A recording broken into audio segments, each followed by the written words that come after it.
there's opportunity for you guys to ask questions as well.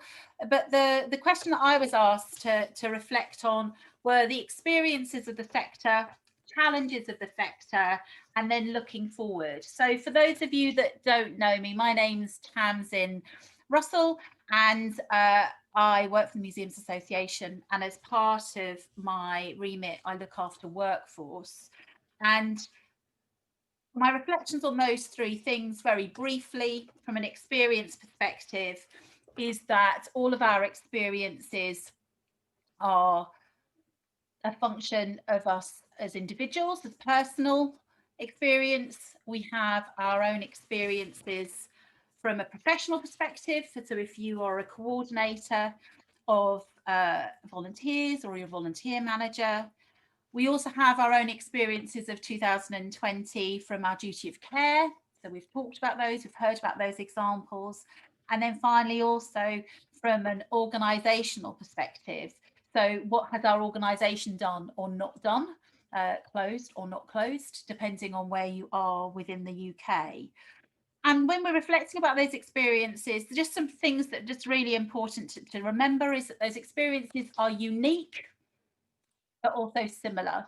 And so wherever we are engaging with individuals, either those volunteers that we support or those partners that we work with or our colleagues that we collaborate with, is appreciating that their experience of the last 9 months is very different from our own personal experience. So they may be similar, but they will not be the same. And so to acknowledge that's really important.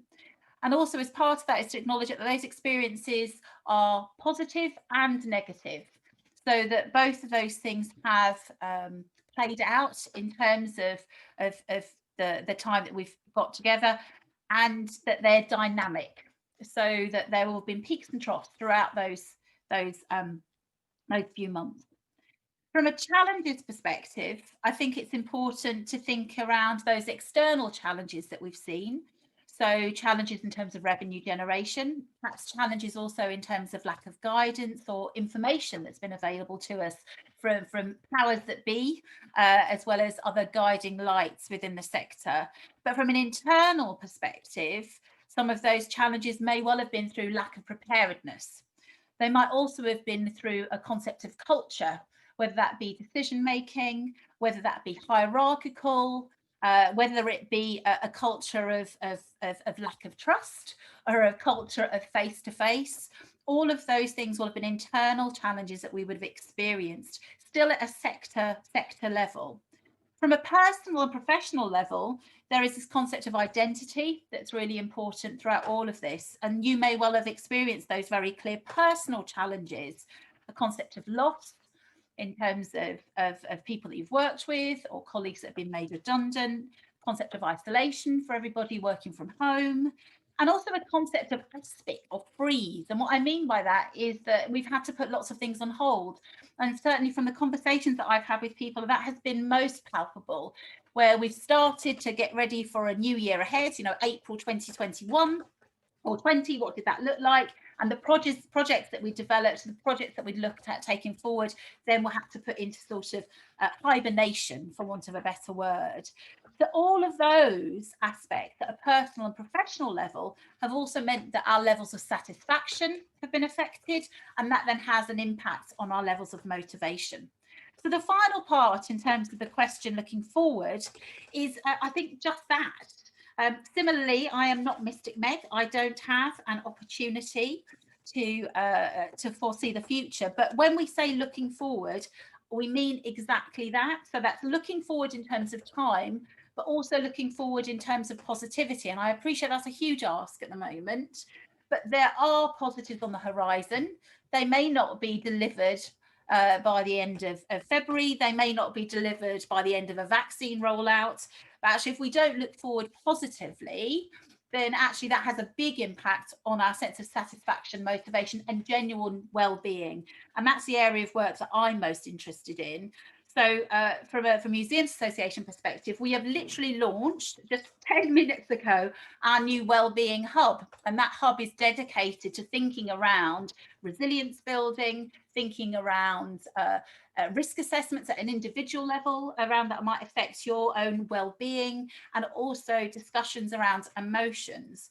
So I think, one, we need to look forward. We need to look forward positively. And at the session I was at with Claire earlier on today with the other volunteer group, some of the things I highlighted, and it's nice that it's been reflected in both what Matt has said, but also in what Rhiannon has said, is that we need to be thinking, first of all, around self-care for us. So we need to cut ourselves some slack. We need to have some perspective around what we're doing. I think we also need to feel confident in the contributions we've made to date and feel comfortable within that confidence, and trust our instincts around the way forward.